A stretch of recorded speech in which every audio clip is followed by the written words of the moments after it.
আল্লাহ তোমায় আমি ভুলেছি, ভুলেছি তোমার ওই ঘর। জানি আমি মরিলে আসবে স্বজন, সবাই সেদিন হবে পর। আল্লাহ তোমায় আমি ভুলেছি, ভুলেছি তোমার ওই ঘর।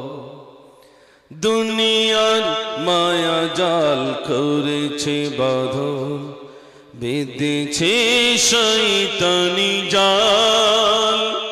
খুলবে কবে বাঁধন আমার, এসে গেল মৌতের কাল। আল্লাহ আল্লাহ আল্লাহ আল্লাহ। দুনিয়ার মায়া জাল করেছে বাঁধন, বেঁধেছে শয়তানি জাল। খুলবে কবে বাঁধন আমার, এসে গেল মৌতের কাল। ভুল পথে কেন আমি হেঁটেছি, বিপদের মুখে আমি পড়েছি। জানি আমি মরিলে আসবে স্বজন, সবাই সেদিন হবে পর। আল্লাহ তোমায় আমি ভুলেছি, ভুলেছি তোমার ওই ঘর। আল্লাহুম্মা সাল্লি আলা, সকলে পড়ো, মহব্বতে পড়ো। মাওলানা মুহাম্মদ ওয়া আলা আলি সাইয়্যিদিনা। পিছনের দিকে যে সমস্ত বাবাজিরা ভাইরা আছেন, আমি সকলের কাছে অনুরোধ করব, সময় বেশি নয়, সময় অল্প অল্প সময়, যেহেতু এখানে বক্তা হিসেবে আমরা আসেনি, বরং আল্লামা হুজুরের রুহানি দোয়া নেওয়ার জন্য আমি আপনি উভয় এখানে উপস্থিত হয়েছি, ঠিক কিনা ভাই? আমরা সবাই আল্লামা হুজুরের রুহানি দোয়া নেওয়ার জন্য এখানে উপস্থিত হয়েছি। সবাই একটু আগে আগে আসেন ভাই, যারা পিছনের দিকে আছেন একটু সামনের দিকে আসেন, আর একবার তাকবীর ধ্বনি সবাই মিলে দেন, নারে তাকবীর। আমার সোনার ভাইরা একটু আগে কি আসা যাবে? যারা পিছনের দিকে আছেন, পিছনের দিকে যে সমস্ত ভাইরা অনেকটা দূরে বসে রয়েছেন, বুঝতে পারছি আল্লাহ রাসূল সাল্লাল্লাহু আলাইহি সাল্লাম বলেছেন, যখন তোমরা কোরআন ও হাদিসের আলোচনা শুনবে তখন একে অপরের জমে জমে মিলে মিলে বসো। আমার কথা শুনতে হবে না, আল্লাহ রাসূল সাল্লাল্লাহু আলাইহি সাল্লামের এই হাদিসের দিকে ফলো করে আমি সকলের কাছে অনুরোধ করব, যা পিছনের দিকে রয়েছেন একটু একটু এগিয়ে আসুন, আর উচ্চ আওয়াজে মহান নবীর নাম নেন, নারে তাকবীর। এরকম না, একটু মহব্বতে সবাই মিলে দরবারে এসেছি, আল্লামা হুজুরের দরবারে এসেছি, সবাই মিলে প্রাণ ভরে একবার আরো একবার আওয়াজ দেন, নারে তাকবীর। মাশাআল্লাহ মাশাআল্লাহ। সম্মানিত আজকের সবার সুনামধন্য সভাপতি সাহেব, বিশেষ করে আজকের যিনি সঞ্চালক, যিনি পরিচালনা করছেন, জনাব আলহাজ হযরত মাওলানা দ্বীন ইসলাম বৈদ্য সাহেব, এবং আজ আমরা জানার নেতৃত্বে এখানে উপস্থিত হয়েছি আল্লামা হুজুর রহমাতুল্লাহ আলী ফাউন্ডেশন, আরব ফাউন্ডেশনের কর্ণধার জনাব পীরজাদা খোবাইব আমিন ভাইজানের উদ্যোগে, তানার এই সংগঠনের তরফ থেকে স্বল্প কিছু আল্লামা হুজুরের এই দরবারে, বিশেষ করে এই জলসায় দুটি কথা বলবার মতো যে আল্লাহ সুযোগ করে দিয়েছেন, সেই মহান স্রষ্টার প্রতি শুকর আদায় করি। সবাই বলি আলহামদুলিল্লাহ। এটা আলহামদুলিল্লাহ আসতে হয়ে গেল না, একটু জোরে বলুন আলহামদুলিল্লাহ। তারপরেই জানাই সৈয়দুল মুরসালিন, সৈয়দুল কাউনাইন, খাতামুন নবিয়্যিন জনাব মুহাম্মদুর রাসূলুল্লাহ, সকলে বলুন সাল্লাল্লাহু আলাইহি সাল্লাম। তানার প্রতি অগণিত দরুদ ও সালাম বর্ষিত হোক, সকলে বলুন আল্লাহুম্মা আমিন। আজ আপনারা জানারা আমরা এখানে উপস্থিত হয়েছি, আমরা নিজেরা এসেছি না আল্লাহ এনেছেন? একটু কথা বলতে হবে। আল্লাহ এনেছেন। কোথায় এনেছেন? আল্লামা হুজুরের, বিশেষ করে মাওলানা বাগ দরবার শরীফে আল্লাহ রাব্বুল আলামিন আমাদেরকে এনেছেন। আমাদের মতো অনেক মানুষ রয়েছেন যারা আসতে পারেননি। আসলে তারা আসতে পারেননি নয়, বরং আল্লাহ তাদেরকে আনেননি, আর আল্লাহ আমাদেরকে এনেছেন। ঠিক কিনা ভাই? এমন একটা দরবার জানার জীবন সম্পর্কে এরকম কোন আলেমে দিন, এরকম কোন আল্লাহর ওলি এখনো পর্যন্ত বলেননি যে আমি রুহুল আমিন ওই বাড়িতে, আমার কিতাব যে বাড়িতে রয়েছে আমি রুহুল আমিন সেই বাড়িতে রয়েছি। একটু জোরে বলুন না সুবহানাল্লাহ। কিতাব একবার ভাবতে পেরেছেন? এখন তো লাইব্রেরিতে প্রচুর কিতাব, আলহামদুলিল্লাহ। হুজুর আল্লামা যে সময় কিতাব লিখেছেন, কিতাবগুলো লেখার পরে ছাপার জন্য কত দূরে যেতে হয়েছে। এখন তো কম্পিউটারে ছাপানো হচ্ছে, তখন তো কম্পিউটার ছিল না। কিন্তু হুজুর আল্লামা কি করলেন? কত মেহনত করে এই জাতি যাতে পথভ্রষ্ট না হয়ে যায়।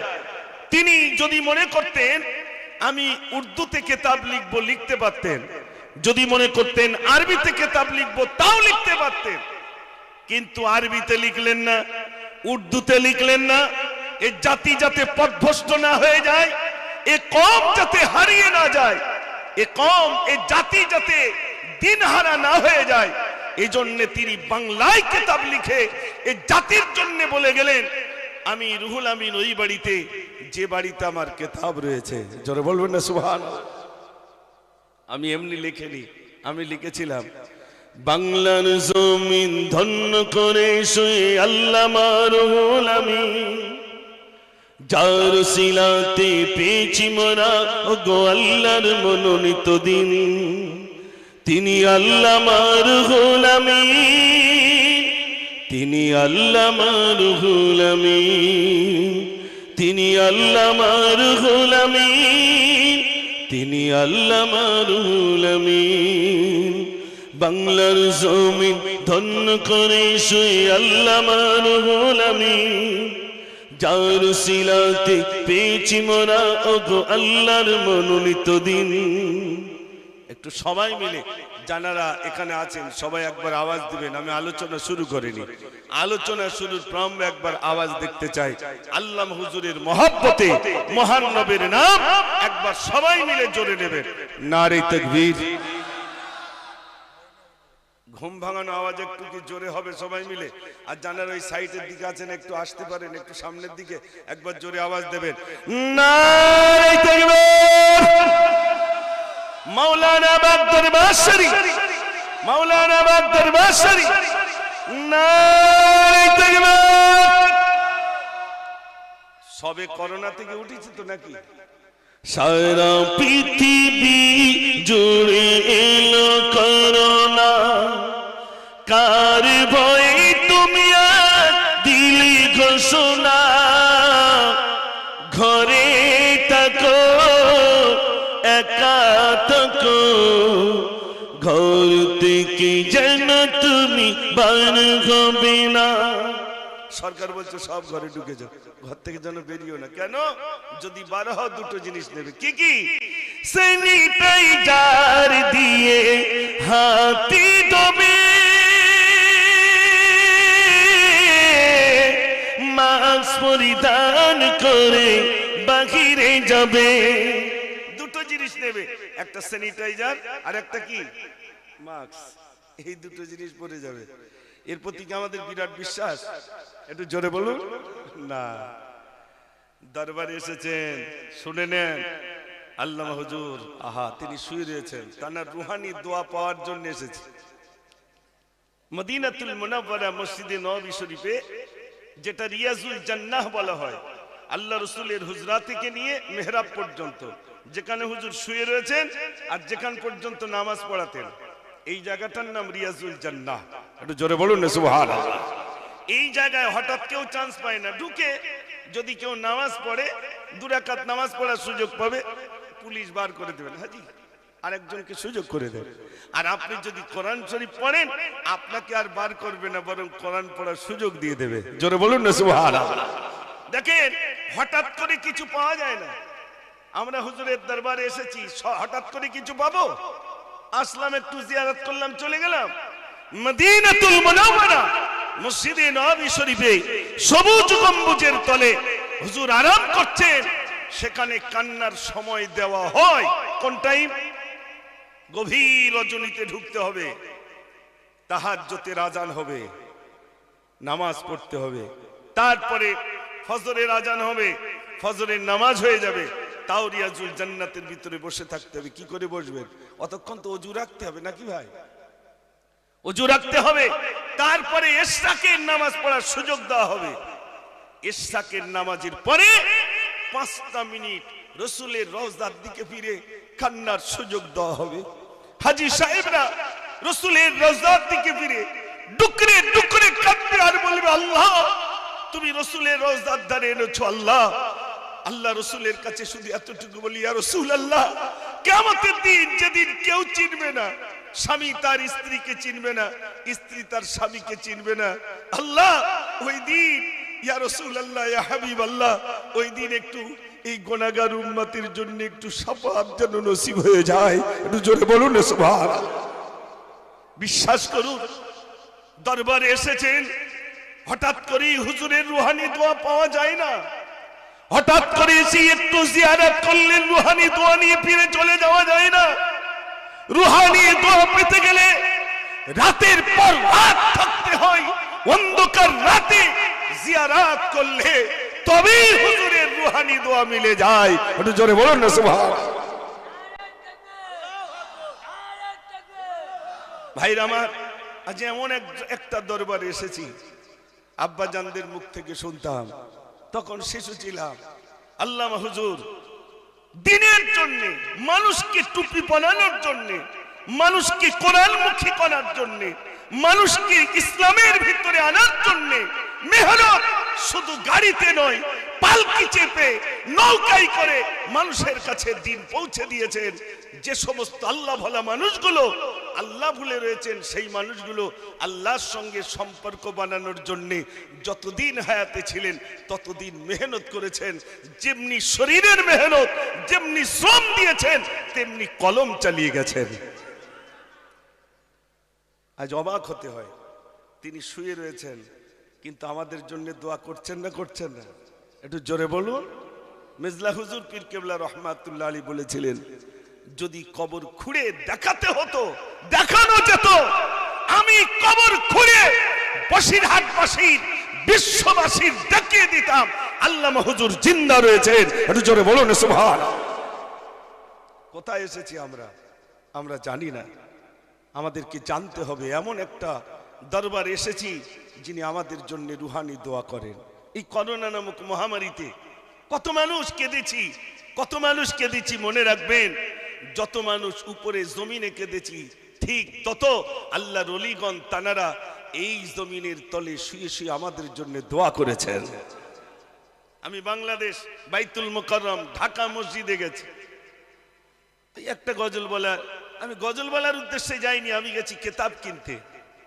ইসলামিক ফাউন্ডেশন থেকে কিছু কিতাব কিনতে গেছি, কিন্তু কিতাব কেনার পরে দেখলাম সেখানে মেহফিল হচ্ছে, গজল হচ্ছে, তো আমার একটা গজল বলার শখ জেগেছে, কিন্তু হঠাৎ করে বলার সুযোগ পাইনি। তো সেখানে অফিস থেকে বলার একটা সুযোগ দিল, আমাকে জিজ্ঞাসা করছে কোথা থেকে এসেছেন। আমি বললাম কলকাতা থেকে। কলকাতায় মুসলমান আছে? আমি বললাম কলকাতার মুসলমানদের, কলকাতার পার্শ্ববর্তী এলাকার মুসলমানদের ঈমানি শক্তি আল্লাহ যা দিয়েছেন, আমার মনে হয় তার থেকে আপনাদের কমজোর, আপনাদের থেকে আমাদের ঈমানি শক্তি আল্লাহ বেশি দিয়েছেন। আমাকে বলছে কোন দৃষ্টি দিয়ে বললেন? আমি বলছি শোনেন, আপনাদের দেশে কত আল্লাহর ওলি রয়েছে আমি জানি না, তবে আমাদের দেশে রয়েছেন খাজায়ে খাজাগান, ফকরে হিন্দুস্তান, খাজা মঈনুদ্দিন চিশতি সিন্ধি রহমাতুল্লাহ আলাইহি। আমাদের দেশে রয়েছেন মুসাদ্দেদ আল ফিসানি রহমাতুল্লাহ আলাইহি। আমাদের দেশে রয়েছেন সুফি ফতেহ আলী ওয়াইসি রহমাতুল্লাহ আলাইহি। আমাদের দেশে রয়েছেন ফুরফুরা শরীফ দাদা হুজুর পীর কেবলা রহমাতুল্লাহ আলাইহি। তানার পাঁচ সাহেব যারা হুজুর শুয়ে রয়েছেন, আর আমাদের বসিরাতের বুকে শুয়ে রয়েছেন আল্লামা হিন্দ আল্লামা রুহুল আমিন শাহ রহমাতুল্লাহ আলাইহি। অতএব আমাদের ঈমানি শক্তি আল্লাহ বেশি দিয়েছেন। একবার জোরে বলুন না সুবহানাল্লাহ। ভাইরা আমার, আজ আমি আলোচনা শুরু করিনি, শুধুমাত্র আপনাদের কাছে বোঝাতে যাচ্ছি কি দরবারে এসেছি। হযরতে কুতুবউদ্দিন বখতিয়ার কাকি রহমাতুল্লাহ আলাইহি ইন্তেকালের পূর্বে শিষ্যদের কাছে বলে যাচ্ছে, রে আমার শিষ্যরা শোনো, আমি একদিন ইন্তেকাল হয়ে যাব, আমি একদিন দুনিয়া থেকে বিদায় হব, তবে আমার জানাজা নামাজ ওই ব্যক্তি পড়াবে যার ভিতরে 4টে গুণ আছে। কটা গুণ ভাই? 4টে গুণ আছে। কাউকে বলে গেলেন না যে উনি পড়াবেন কি উনি পড়াবেন উনি পড়াবেন, এ কথা বললেন না। হযরত কুতুবউদ্দিন মুফতিয়ার কাকি রাহমাতুল্লাহ আলাইহি বলেন, আমার জানাজা নামাজ ওই ব্যক্তি পড়াবে যার ভিতরে 4টি গুণ রয়েছে, ওই ব্যক্তি আমার জানাজার ইমামতি করবে। প্রথম নম্বর গুণ হলো, যার জীবনে তাহাজ্জুদের নামাজ কাজা হয় নাই, ওই ব্যক্তি আমার জানাজার ইমামতি করবে। দ্বিতীয় নম্বরে বললেন, যার জীবনে তাকবীর উলাচারি নাই, ওই ব্যক্তি আমার জানাজার ইমামতি করবে। তৃতীয় নম্বরে বললেন, যার জীবনে আসরের ফরজ নামাজের পূর্বে 4 রাকাত সুন্নত নামাজ যার কাজা হয় নাই, ওই ব্যক্তি আমার জানাজার ইমামতি করবে। আর চতুর্থ নম্বরে বললেন, যে জীবনে কোনো বেগানা নারীর দিকে চোখ মেলে তাকায় নাই, ওই ব্যক্তি আমার জানাজার ইমামতি করবে। কটা গুণের কথা বলেছেন ভাই? 4টে গুণ। এই 4টে গুণ কি খুব সহজ? প্রথম নম্বরে গুণ বললেন, যার জীবনে তাহাজ্জুদের নামাজ কাজা হয় না। এখানেই জানা আছে, একটু বলবে, বিনা তাহাজ্জুদের নামাজে কি আল্লাহর ওলি হওয়া যায়? একটু জোরে বলে। আল্লাহর ওলি মনে এমনি হয়েছে নাকি? রাতটাকে রাত মনে করেননি, রাতটাকে রাত মনে করেননি। ইমামে আজম আবু হানিফা রাহমাতুল্লাহ আলাইহি তিনি এশার ওযুতে ফজরের নামাজ 1 বছর নয় 2 বছর নয় 40টা বছর এশার ওযুতে ফজরের নামাজ আদায় করেছেন। একটু জোরে বলুন সুবহানাল্লাহ। আমরা 5 ওয়াক্ত তাই পড়তে পারছি না, তো তাহাজ্জুদ 5 ওয়াক্ত তাই ঠিক মতো পড়তে পারছি না, তাহাজ্জুদ। ও সোনার ভাইরা আমার, হযরত কুতুবউদ্দিন মুফতিয়ার কাকি রাহমাতুল্লাহ আলাইহি এলান করে দিলেন, আমার শিষ্যরা শোনো, আমার জানাজা নামাজ ওই ব্যক্তি যার ভিতরে 4টে গুণ রইল, ওই ব্যক্তি আমার জানাজার ইমামতি করবে। প্রথম নম্বর গুণ হলো, যার জীবনে তাহাজ্জুদের নামাজ কাজা হয় নাই, ওই ব্যক্তি আমার জানাজার ইমামতি করবে। দ্বিতীয় নম্বরে বললেন, যার জীবনে তাকবীর উলাচারি নাই, ওই ব্যক্তি আমার জানাজার ইমামতি করবে। তৃতীয় নম্বরে বললেন, যার জীবনে আসরের ফরজ নামাজের পূর্বে 4 রাকাত সুন্নত নামাজ যার কাজা হয় নাই, ওই ব্যক্তি আমার জানাজার ইমামতি করবে। আর চতুর্থ নম্বরে বললেন, যে জীবনে কোনো বেগানা নারীর দিকে চোখ মেলে তাকায় নাই, ওই ব্যক্তি আমার জানাজার ইমামতি করবে। তাহাজ্জুদের নামাজ বেলা 12টার দিকে পড়ে নাকি? একটু জোরে বলে। আহা, ও সোনার ভাইরা শুনে নেন, আল্লাহ কোরআন পাকের ভিতরে বলেন, ইয়া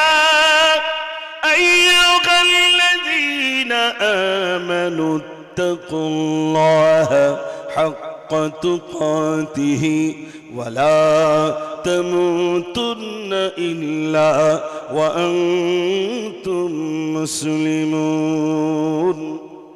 আল্লাহ রাব্বুল আলামিন বলেন, এ বিশ্বাসীগণ, হে আমার বান্দারা, তোমরা আমাকে ভয় করো, ভয় করার মতো ভয় করো, অতক্ষণ পর্যন্ত মৃত্যুবরণ করো না, যতক্ষণ পর্যন্ত প্রকৃত মুসলমান না হতে পারবে, ততক্ষণ পর্যন্ত মৃত্যুবরণ করো না। প্রথম নম্বরে বললেন, আমাকে ভয় করো। এবারে বলুন, এখানে জানা আছে, আল্লাহর ভয় যদি অন্তরের ভিতরে না থাকে, তাহাজ্জুদের নামাজ কি পড়বে? একটু জোরে বলেন। আল্লাহর ভয় থাকলেই তো তাহাজ্জুদ পড়বে, আল্লাহর ভয় না থাকলে কম্বল কিভাবে যাবে? ও সোনার ভাইরা, জোরে আল্লাহ বলেছেন, বান্দারা আমাকে ভয় করো, ভয় করার মতো ভয় করো। বান্দা তুমি আমাকে ভয় করো, আমি আল্লাহ, আমি এত সুন্দর করে তোমাকে বানালাম, আসমান তৈরি করলাম, জমিন তৈরি করলাম, কুল কায়নাত তৈরি করলাম। তৈরি করার সময় শুধু বললাম কুন ফায়াকুন, হয়ে গেল। পাহাড় তৈরি করলাম, ওয়াল জিবালা আওতাদা, পাহাড়গুলোকে ট্রেকের মতো গেড়ে দিলাম। কষ্ট হচ্ছে না তো আপনাদের? মাশাআল্লাহ। আমি মাঝে মাঝে ভোল্টেজ চেক করে নেব ইনশাআল্লাহ। আওয়াজ দেখি, নারে তাকবীর। আচ্ছা দরবারে এসে এরম আওয়াজ হবে? একটু মুসলমানের মতো একটু আওয়াজ হবে না? এখন যদি বলো তা আমার নেতা তোমার নেতা, খোড়া মানুষ তো লাফাতো, ঠিক কি না? একটু জোরে আওয়াজ হবে না? নারে তাকবীর। আচ্ছা দেশে মিলাদ কম হচ্ছে না বেশি হচ্ছে? প্রচুর পরিমাণ, তো ফাঁক নেই। ইদানি একটা মিলাদে গেছি, তা হুজুর দেখলে তো মানুষ সালাম করে না? তা আমি হাত বাড়িছি, আসসালামু আলাইকুম। ওয়ালাইকুম সালাম। তা আমার হাতে হাত দিয়ে বলছে মিনহা খলাকনাকুম ওয়া ফিহা নুঈদুকুম। বলে কি সর্বনাশী লোক রে বাবা, হাতে হাত দিয়ে কি মিনহা খলাকনাকুম বলে? আমি বললাম চাচা তো মরি, তাহলে খোকা সে ভুল হয়ে গেছে। হাতে হাত দিয়ে মিনহা খলাকনাকুম ওয়া ফিহা নুঈদুকুম, এত পরিমাণ মিলাদ শুনছে। তাহলে বলুন, মিলাদ তো প্রচুর পরিমাণ শুনছি, জীবন পরিবর্তন কিভাবে হলো? দরবারে এসেছি, প্রতিজ্ঞাবদ্ধ হব, আল্লাহ আল্লাহ হুজুরের দরবারে এসেছি, রুহানি দোয়া নসিব করো আল্লাহ। আল্লামা হুজুর যে পথ দেখিয়েছেন, আল্লামা হুজুর যে পথ দেখিয়েছেন, সেই পথের পথিক তুমি আমাকে বানিয়ে দাও। এই কামনা, এই দোয়া আমাদের করতে হবে না? হবে না? আজ এসেছি দরবারে, তার মানে কি সারা বছর মিলাদ শুনবো, মানে দরবারে যাব একটু মিলাদ শুনে মোটামুটি আমি জান্নাতে চলে যাব নাকি ভাই? এরকম ব্যাপার নাকি?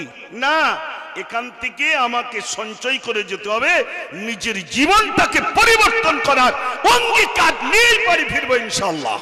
একটু জোরে বলুন ইনশাআল্লাহ। ও সোনার ভাই আমার, হযরত কুতুবউদ্দিন বখতিয়ার কাকি রাহমাতুল্লাহ আলাইহি ইন্তেকাল হয়ে গেল। ভাইরা মাত্রাকে গোসল দিয়ে দাও, কাপড়ের কাপড় পরানো হয়ে গেল। কাপড়ের কাপড় পরানোর পরে মাত্রাকে সামনে আনা হলো।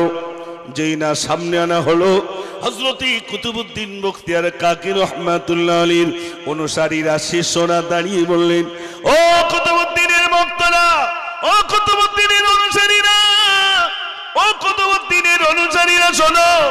হযরত কুতুবউদ্দিন বখতিয়ার কাকি রাহমাতুল্লাহ আলাইহি তিনি ওসিয়াত করেছেন, আমার জানাজা নামাজ ওই ব্যক্তি পড়াবে যার ভিতরে 4টি গুণ রইল, ওই ব্যক্তি আমার জানাজার ইমামতি করবে। প্রথম নাম্বার গুণ হলো, যার জীবনে তাহাজ্জুদের নামাজ কাজা হয় না, ওই ব্যক্তি তার জানাজার ইমামতি করবে। যার জীবনে তাকবীরুল আচারি না, ওই ব্যক্তি জানাজার ইমামতি করবে। তৃতীয় নম্বর গুণ হলো, যার জীবনে আসরের ফরজ নামাজের পূর্বে 4 রাকাত সুন্নত নামাজ যার কাজা হয় নাই, ওই ব্যক্তি হযরত কুতুবউদ্দিনের জানাজার ইমামতি করবেন। চতুর্থ নম্বর গুণ হলো, যার জীবনে কোনো বেগানা নারীর দিকে চোখ মেলে তাকাই না ইচ্ছাকৃত, ওই ব্যক্তি হযরত কুতুবউদ্দিনের জানাজার ইমাম মেনে যাবেন। হাজারো জনতা, লক্ষ জনতা, তাড়াতাড়ি করে বলুন কে আছেন, কে আছেন, একটু হাত তুলে বলুন আমি কুতুবউদ্দিনের জানাজার ইমাম মেনে যাব। যদি না হাত তোলা যায়, ও সোনার ভাইরা, ও কুতুবউদ্দিন বখতিয়ার কাকি রাহমাতুল্লাহ আলাইহির শিষ্যরা, যদি হাত না উঠে, তাহলে হযরত কুতুবউদ্দিনের জানাজার ইমাম যদি কেউ না বেড়ে যায়, উনি বলেছেন আমাকে ডাইরেক্ট তোমরা কবরস্থ করবে। কে হাত তুলবে? তোলো। কে জানাজা পড়াবে? হাত উঠবে বলে মনে হয় ভাই? তাকবীর তাহাজ্জুদের নামাজ যার জীবনে কাজে 5 ওয়াক্ত, তাই সর্বনাশ হয়ে যাচ্ছে। ফজর গেল ঘুমের ঘরে, জোহর গেল খেলে দুলে, আবার আসির রই আজান দিলে আমি কাজে রওয়ানা, নামাজ হলো জান্নাতের ওই ঠিকানা, নামাজ হলো জান্নাতের ওই ঠিকানা। ফজর ডাকেছে, জোহর ডাকেছে, আসির রই আজান দিলে, মাগরিবের ওই আজান দিলে, ভাবি পড়ব নামাজ ঘরে গিয়ে, বিবি বাচ্চাকে দেই কোলে তুলে, বিবির কাজই ফুরায় না, নামাজ হলো জান্নাতের ওই ঠিকানা। নামাজ পড়তে পারি না। মুয়াজ্জিন বলেন আল্লাহু আকবার, আল্লাহু আকবার, আল্লাহ মহান, আল্লাহ বড়, তাই তো নাকি? তারপর বলেন আশহাদু আল্লা ইলাহা ইল্লাল্লাহ,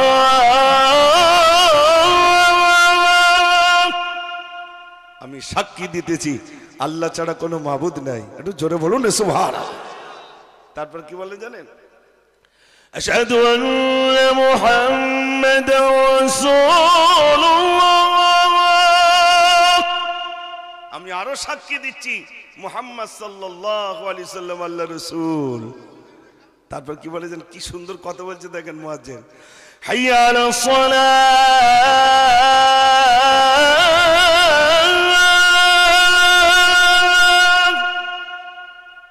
এসো নামাজের দিকে, এসো নামাজের দিকে, এসো নামাজের দিকে। একটু জোরে বলুন না সুবহানাল্লাহ। মুয়াজ্জিন বাড়ি মিলাদ করছে, আমরা বুঝতে পারি না। তারপরে মুয়াজ্জিন আবার বলছেন হাইয়া আলাল ফালাহ,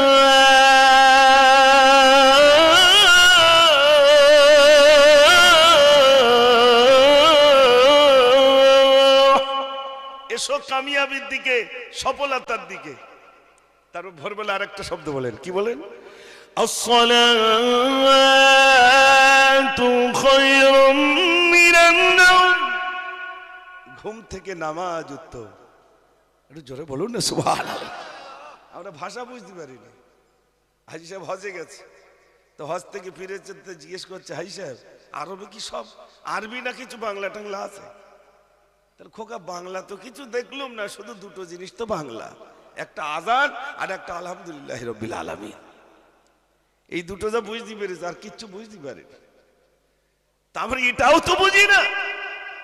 আজ এখানে যারা এসেছি শুনে নেন, তাকবীরে উলার সহিত যদি নামাজ আদায় করতে পারেন, ইমাম সাহেব যে বলবেন আল্লাহু আকবার, এবার মনে মনে বলবেন সুবহানাকাল্লাহুম্মা বিহামদিকা তাবারাকা ইসমুকা ওয়া তাআলা জাদ্দুকা ওয়া লা ইলাহা গায়রুক আউযু বিল্লাহি মিনাশ শাইতানির রাজীম বিসমিল্লাহির রহমানির রহিম। এ পর্যন্ত বলে নেবেন।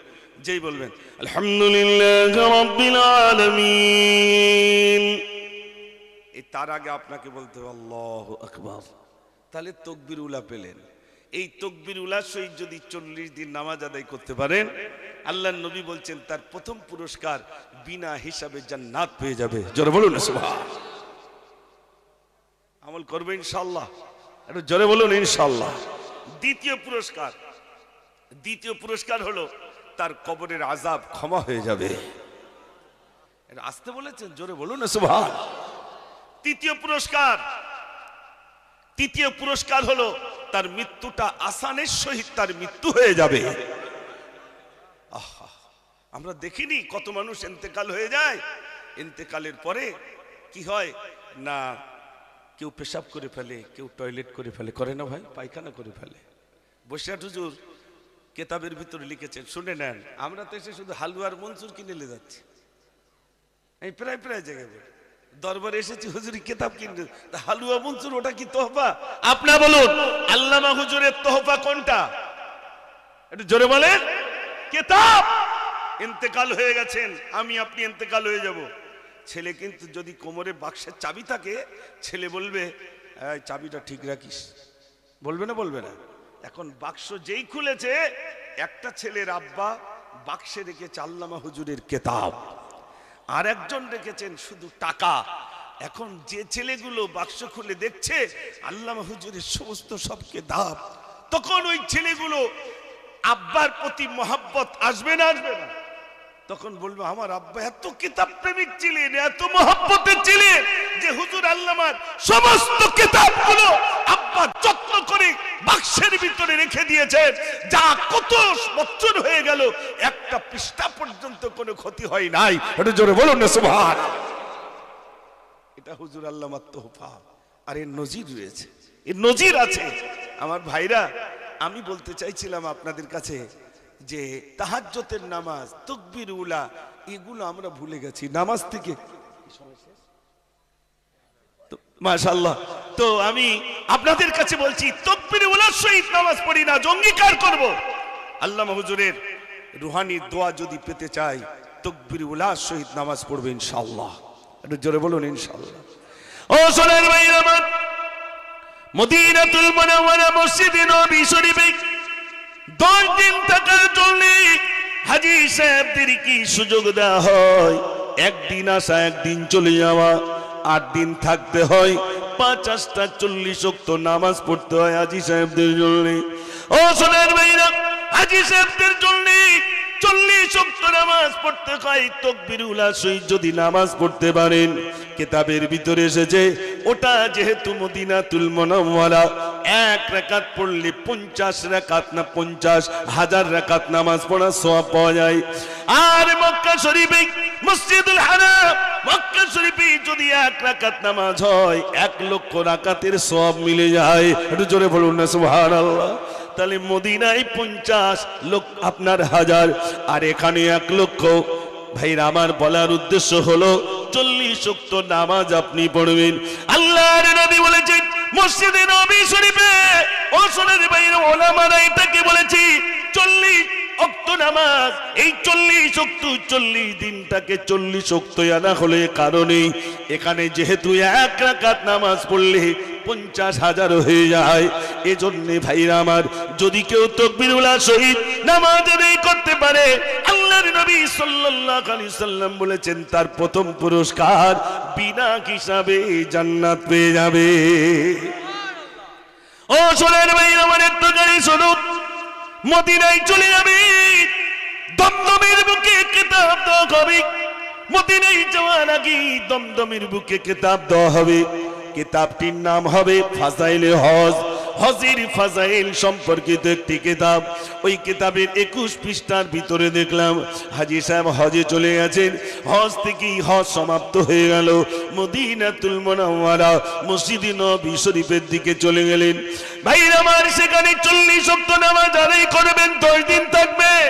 কিন্তু না, একদিনও হয়ে গেল, দ্বিতীয় দিন হয়ে গেল, গভীর রাতে স্বপ্ন দেখছেন হাজী সাহেব তুমি মদিনা ছেড়ে চলে যাও। কে যেন বলছেন মদিনা থেকে বেরিয়ে যাও, বেরিয়ে যাও। স্বপ্ন যেই না দেখলেন এই স্বপ্নের কথা কার কাছে গিয়ে বলবেন? তিনি একজন আলেমের দ্বারস্থ হলেন। ও মাওলানা সাহেব একটুখানি শোনেন, ও মাওলানা হাজী সাহেব শোনেন। কি শুনবো? আজ আমি গভীর রাতে স্বপ্ন দেখলাম কে জানো আমাকে বলছেন মদিনা থেকে বেরিয়ে যাও। বলছে কেন, তুমি কি কোনো অন্যায় করেছো? বলছে না না, মদিনায় কোনো আমি অন্যায় করি নাই। সত্যি কথা বলো, তুমি কি কোনো অন্যায় করেছো? বলছে না না না, কেমন অন্যায় করবো? 3 লক্ষ টাকার অধিক টাকা খরচা করে মদিনায় চলে এলাম আমার রসুলকে খুশি করার লোককে সালাম জানাবো, কিন্তু এমন করে এমন স্বপ্ন দেখলাম কেন? বলছে তুমি কি কোন অন্যায় করেছো? বলছে একটা অন্যায়ের কথা আমার মনে পড়ে। কি অন্যায় করেছো? বলছে আমার একটুখানি অন্যায় হয়ে গেছে। আমি মদিনার বাজারে গিয়েছিলাম, মদিনার বাজার থেকে একটা লেবু কিনেছিলাম, আর ওই লেবুটা কিনে একটা যখন গালে দিয়েছিলাম তখন বলে ফেলেছিলাম মদিনার লেবু টক। কি বলেছিল? মদিনার লেবু টক। তুমি এই কথাটা কেন বললে? মদিনার কোন জিনিস কি খারাপ বলতে আছে? মদিনার কোন জিনিসকে খারাপ বলতে নাই। মদিনার গাছগাছালি ধন্য, মদিনার মাটিগুলো ধন্য, মদিনার কাকড়গুলো ধন্য, মদিনার মানুষগুলো ধন্য হয়ে গেছে। আমার নবী মদিনায় শুয়ে রয়েছেন বলে মদিনার কোন জিনিসকে খারাপ বলো না, বরং মদিনার মাটি পর্যন্ত ধন্য হয়ে গেছে। জোরে বলুন না সুবহানাল্লাহ। ও সোনার ভাইরা আমার, মদিনায় যদি রাসূল শুয়ে মদিনার মাটি ধন্য হতে পারে, আল্লামা হুজুর শুয়ে রয়েছেন মাওলানা দরবার শরীফে। এবার আপনারা বলুন এখানকার এই দরবারের মাটি ধন্য না ধন্য না? একটু জোরে বলুন। দরবারের মাটি ধন্য হয়ে গেছে। আজ এই দরবার নিয়ে বহু মানুষ বহু কিছু বলতে থাকে। আমি কিতাবের নাম বললাম, যত হাজী সাহেব যাবেন দমদমের বুকে এই কিতাবটি দেওয়া হবে। কিতাবটির নাম হলো ফাজাইলে হজ। ফাজাইলে হজ এই নামক কিতাবটি সকলের হাতে দিয়ে দেওয়া হয়। এ কারণেই দিয়ে দেওয়া হয়, মদিনায় যাচ্ছ, মদিনার কোন জিনিসকে তোমরা খারাপ বলো না। মদিনার কোন জিনিসকে তোমরা খারাপ বলো না। মসজিদে নবী শরীফে এক ইমামের পিছনে 10 লক্ষ মানুষ নামাজ আদায় করতে পারে। একটু জোরে বলুন না সুবহানাল্লাহ। এক ইমামের পিছনে কত মানুষ? 10 লক্ষ মানুষ নামাজ আদায় করবে, কিন্তু একটা সূচ পড়লে সূচের শব্দ পাওয়া যাবে। কোনো আওয়াজ হবে না। কেন? যদি বেয়াদবি হয়ে যায় আনতাহবাতা আমালুকুম, সমস্ত আমলটা বরবাদ হয়ে যাবে। আল্লাহর ওলিরা জীবিত না মৃত? একটু জোরে বলুন। তাহলে এখানে যদি বেয়াদবি হয়ে যায় তাহলে আমার উপায়টা কি হবে?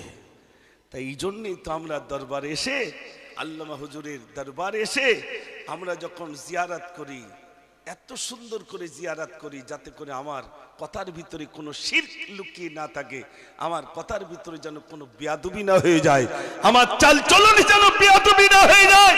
ও সোনার বন্ধুরা শুনে নেন, আল্লামা হুজুর যখন ফুরফুরা শরীফে যেতেন, আমরা যখন যাই ফুরফুরায় তখন জুতো পায়ে দিয়ে যাই না জুতো খুলে যায়? একটু জোরে বলেন। আমরা পায়ে দিয়ে যাই। আর যিনি শুয়ে রয়েছেন উনি যখন ফুরফুরায় যেতেন, আল্লামা হুজুর যখন ফুরফুরায় যেতেন তখন জুতো দুটো খুলে নিয়ে বগলে নিয়ে নিতেন।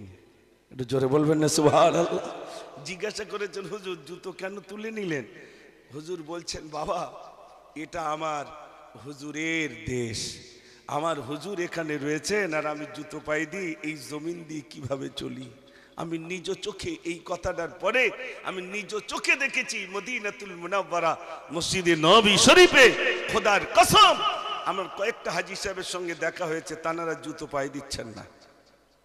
ভাইরা আমার, আমি জিজ্ঞাসা করলাম জুতো পায়ে দেন না কেন? কি কারণে জুতো পায়ে দেন না?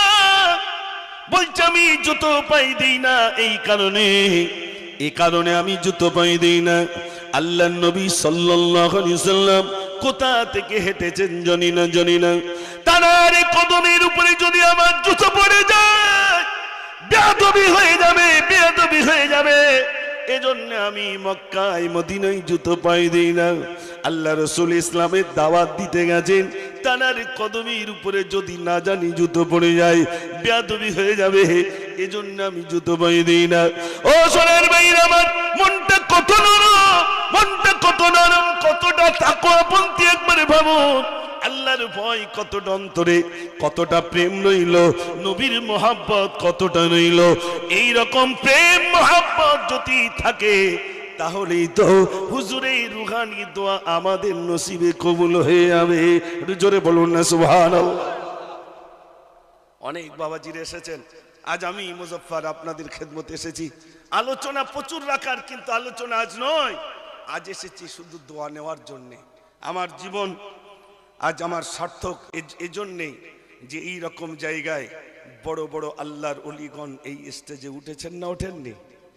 আমার মতো হতভাগা, অযোগ্য, নালায়েক এইরকম একটা স্টেজে দুটো কথা বলার সুযোগ মিলেছে।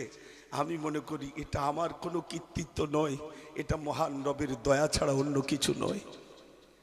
আমি এসেছি এ কারণেই, এখানেই তো বড় বড় আল্লাহর অলিগণ এসেছেন। তানাদের রুহানি দোয়া আছে না নাই ভাই? তানার এখানে জিকির করেছেন, সকল মানুষের নিয়ে দোয়া করেছেন।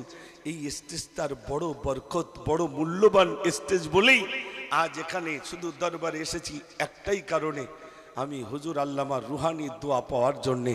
আমার সঙ্গে আপনারও কি একমত? একটু জোরে বলুন মাশাআল্লাহ। হুজুরের মোহাব্বত আমাদের সবার অন্তরে আছে ইনশাআল্লাহ। তাহলে একবার জোরে আওয়াজ দেবেন নারে তাকবীর। এরকম নাই, সবাই মিলে দেন নারে তাকবীর, নারে তাকবীর। মাশাআল্লাহ, মাশাআল্লাহ। আজ আমরা প্রায় শতাধিক আলেমদের, আমার তো তবু দাড়ির চুল পেকেছে, আর তাদের এখনো চুল পাকেনি। আমাদের খোবাইব আমিন ভাইজান তানার আরাব ফাউন্ডেশনের সঙ্গে সব যুক্ত হয়েছেন। প্রায় শতাধিক আলেম। আপনার খুশি না বেজার? একটু জোরে বলুন মাশাআল্লাহ। আমার মাদ্রাসায় খোবাইব আমিন ভাইজান ফাউন্ডেশনের তরফ থেকে ফ্রি মেডিকেল ক্যাম্প এই 9 ফাল্গুন তিনি করেছেন। আমার গায়ের মানুষ এত খুশি হয়েছেন, বিশ্বাস করুন। তিনি শুধু চৈতলে নয়, বরং এই ফাউন্ডেশনের তরফ থেকে, আরাব ফাউন্ডেশনের তরফ থেকে বাংলার অলিতে গলিতে দুস্থ অসহায়দের সেবক করার জন্য, সেবা দেওয়ার জন্য আমরা ফাউন্ডেশনের, আরব ফাউন্ডেশনে শতাধিক আলেম ঐক্য হয়ে প্রতিজ্ঞাবদ্ধ, আমরা দুস্থ অসহায়দের সেবক বনে যাব ইনশাআল্লাহ।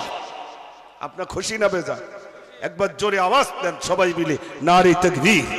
আরেকটু জোরে দেন না, আরেক তাকবীর, আল্লাহু আকবার। আরেক তাকবীর। মাশাআল্লাহ। বিশ্বাস করুন, ছোট ছোট মাদ্রাসা আমাদের। আমার মাদ্রাসা থেকে বছর 4টি ছেলে হাফেজে কোরআন, একটি মেয়ে হাফেজা হয়ে গেছে। এ আপনাদের মিলাদে গেলে যতটুকু অর্থ দেন, এই টাকাগুলো সব নিজের পকেটেই দিই না, বরং এই মাদ্রাসার জন্য কাজ করেছি। দেখে আসবেন ভাই। আমরা আজ ফাউন্ডেশনে এই জন্য যুক্ত হয়েছি। আমাদের মাদ্রাসা পূর্বপুরুষরা নাম দিয়েছিলেন আমিনিয়া সিদ্দিকিয়া, সিদ্দিকিয়া আমিনিয়া। আমাদের এই বাংলায় যত মাদ্রাসা এখান থেকে 20 বছর পূর্বে তৈরি হয়েছে, আপনি যদি নিজেও তৈরি করেন, মাদ্রাসার প্রথম নাম দেন কি? সিদ্দিকিয়া। একটু জোরে বলো, সিদ্দিকিয়া আমিনিয়া। কেন? একটা দাদা হুজুরের নাম আর একটা আল্লামা হুজুরের নাম, তাই তো নাকি? কেন দিই না? আমরা তানাদের অবদান জীবনে ভুলতে পারবো না। এজন্য আমাদের মাদ্রাসার প্রথম লকাবই থাকে সিদ্দিকিয়া আমিনিয়া। আমারও মাদ্রাসার নাম পূর্বপুরুষগণ দিয়ে গেছেন সিদ্দিকিয়া আমিনিয়া। আজ আলহামদুলিল্লাহ প্রত্যেকের অন্তরের ভিতরে এটাই থেকে যায়, আল্লামা হুজুরের নামে আর দাদা হুজুরের নামে প্রতিষ্ঠানটি হয়ে যায়। কেন?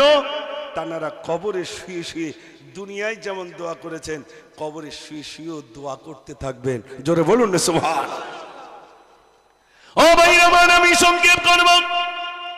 হযরত কুতুবউদ্দিন বখতিয়ার কাকি রাহমাতুল্লাহ আলাইহি জানাজার নামাজ সামনে এসে গেল।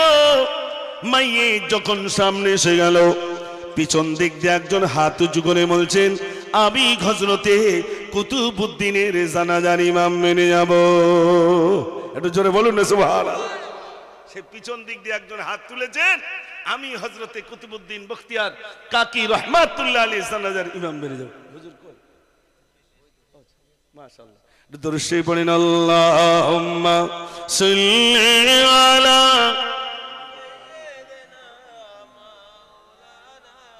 ওয়া আলা আলি সাইয়্যিদিনা সাল্লাল্লাহু আলাইহি সাল্লাম।